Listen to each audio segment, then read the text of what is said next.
Kalau sekarang ni korang punya budget adalah RM1,999 and then kemudian korang nak cari smartphone yang dia boleh bagi software update sehingga 6 tahun, aku rasa mungkin Samsung Galaxy A56 ni adalah jawapannya. Tapi persoalannya, pada RM1,999 tu berbaloi ke kalau korang beli? Boleh ke phone ni tahan sampai 6 tahun kan? Maka itulah perkara yang kita akan tengok pada hari ini. Jadi salam guys, muas malik di sini, lupa nak bagi tahu nama sendiri kan. Maka tanpa melengahkan masa, jom kita tengok apa yang best yang terdapat pada Samsung Galaxy A56 tahun ni. Let's go.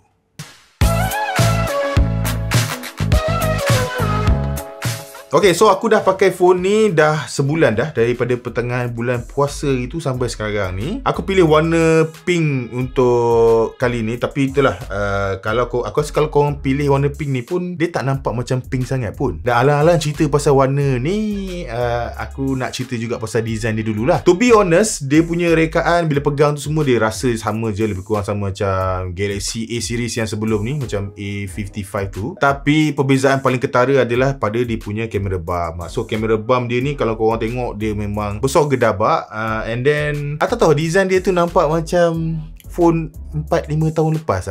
Aku tak berapa minat dia punya design yang macam ni. Aku rasa mungkin sebab aku dah biasa tengok yang A55 and kemudian aku tengok S25 punya series yang mana dia pakai macam bentuk boba tu kan. And aku rasa aku lagi suka design macam tu. Tapi aku faham jugalah mungkin dia orang kali ni nak buat design yang lain sikit, nak differentiatekan dia dengan smartphone flagship. But nonetheless, aku rasa ini bukan approach yang terbaik lah untuk dia punya kamera bump dia ni. Kurang menarik lah di mata aku. Dari segi ketahanan aku rasa tak ada masalah. Dia punya bingkai rangka dia ni menggunakan aluminium, and then kemudian protection skrin depan pun bagus sebab digunakan Gorilla Victus Plus. Berat pun just nice, bawah daripada 200 gram.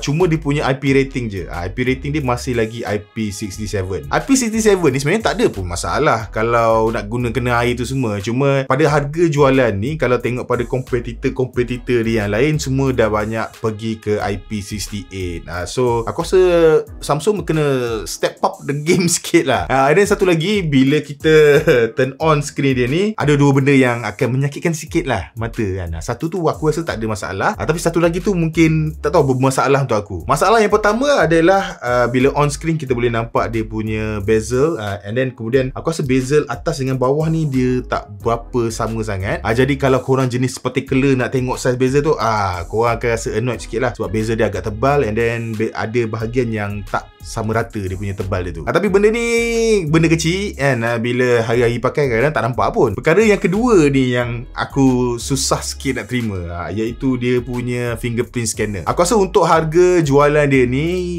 fingerprint scanner dia memang sedikit lemah. Dia bukan tak tepat untuk baca korang punya fingerprint, cuma dia ambil masa lama sikit. Lama dalam beberapa millisecond kalau nak dibandingkan dengan smartphone lain. So macam aku selalu banyak pakai phone lain yang harga lebih kurang sama macam ni, dia punya fingerprint tak adalah slow sangat macam ni, dia punya bacaan dia tu. Mungkin benda ni pun boleh di-improve, aku tahu lah, dari segi software update, ataupun tak boleh nak improve lah. Kalau tak boleh nak improve tu, GG lah. Jadi untuk rekaan tu je lah kot yang aku akan komplain. Lain daripada tu, macam skrin dia, skrin dia cantik, 6.7 inci, pakai teknologi Super AMOLED. So warna semua aku rasa by this time tak perlu nak cerita lah kot kan. Skrin Samsung kot memang cun, memang cantik. Dia punya maximum brightness boleh pergi sampai 1900 nits, and then kemudian dia punya refresh rate boleh pergi sehingga 120Hz. Untuk spesifikasi dalaman, tahun ni diorang upgrade, diorang gunakan Exynos 1580. Jadi bila digandingkan dengan One UI, dia punya sistem operasi dia tu, overall aku rasa okay, tak ada masalah apa pun. Very smooth semua. Tak tahu, light gaming ataupun korang nak guna untuk day to day usage, should be okay. Capacity battery 5000 mAh, yang mana dia sokong pengecasan pantas 45W. Bagus, maksudnya charging speed akan lebih laju lah kalau nak dibandingkan dengan versi yang sebelum ni. Cuma macam biasa, bila korang beli tu, korang takkan dapat adapter pengecasan dalam kotak. Dia just bagi kabel je. So adapter pandai-pandai lah, korang cari sendiri. Dan kemudian untuk dia punya kamera, yang ini pun aku tak tahu, bagi aku agak mengecewakan sedikit lah, sebab dia tak ada banyak sangat improvement kalau nak dibandingkan dengan A55 tahun lepas. So dia masih lagi datang dengan 3 setup kamera, iaitu kamera utama, and kemudian ada kamera ultrawide, dan last sekali dia bagi kamera makro, yang Aku tak tahulah kan, untuk harga jualan ni tahun ni masih lagi ada sebuah smartphone yang gunakan kamera makro kan. Sebab pada tanda harga jualan macam ni, kalau tengok pada kompetitor dia yang lain pada harga jualan yang sama, semua dah datangkan dengan satu kamera telefoto. Samsung je masih lagi bagi kamera makro kan. Tapi untuk dia punya result gambar, untuk kamera ultrawide dengan kamera utama dia tu, ialah dia mempunyai result yang lebih kurang sama macam Samsung punya device punya warna lah kan. Dia masih lagi ada nampak lah dia punya kedigitalan dia tu, nampak lah macam gambar yang diambil daripada smartphone. Maksudnya dia adalah karakteristik macam dynamic range yang tinggi, color yang punchy, sharpening yang nampak over sharpen kadang-kadang tu, digital noise, benda tu semua basically adalah, terutama kalau kita ambil gambar pada waktu malam. Boleh nampak dia bercuba keras lah untuk cerahkan segala benda.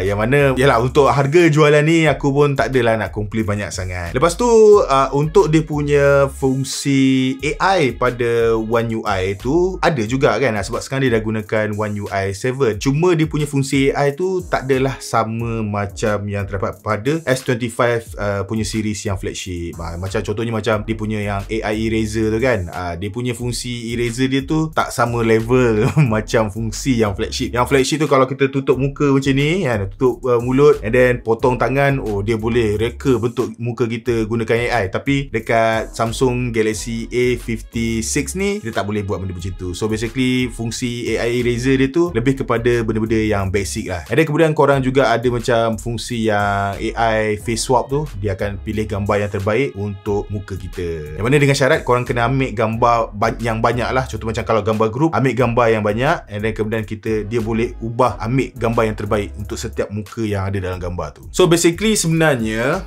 kalau aku to be honest, A56 ni dia tak ada banyak sangat upgrade kalau nak dibandingkan dengan A55. Aku rasa perubahan paling utama adalah dari segi chip pemprosesan dia lah, yang mana lebih baik sedikit kalau nak dibandingkan dengan apa yang ada pada A55. Dan dia punya sokongan kemas kini software update tu adalah lebih lama kalau nak dibandingkan dengan A55. Yang mana aku rasa benda ni berlaku disebabkan dia punya chip prosesan dia tu Samsung mungkin predict yang mana dia boleh pergi sehingga 6 tahun tu. Other than that, not that much sangat. Even dari segi rekaan pun aku rasa aku lagi suka apa yang ada pada A55 dulu. So aku boleh nampak kat sini yang mana kalau korang nak go for A56 ni adalah lebih kepada orang yang dah gunakan siri A siri ataupun smartphone lain yang dah lama lah, mungkin 3-4 tahun lepas punya smartphone. So kesimpulan yang aku boleh buat, Samsung Galaxy A56 ni adalah sebuah smartphone yang bagus. Dia ada upgrade cuma tak banyak kalau dibandingkan dengan A55. Tapi kalau Samsung teruskan buat macam ni,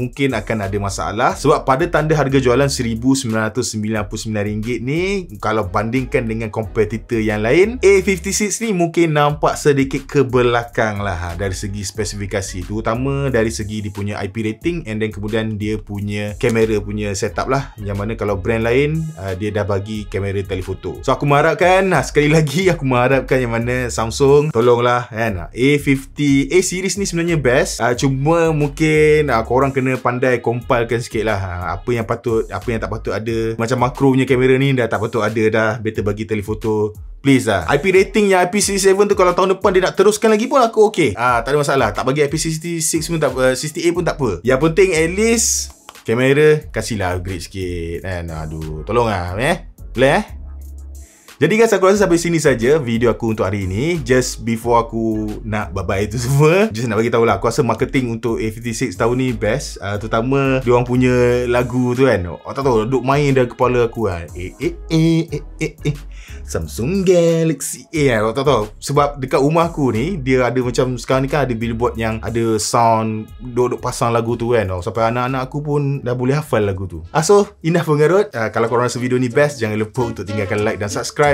Kita berjumpa lagi di video yang seterusnya. Bye bye.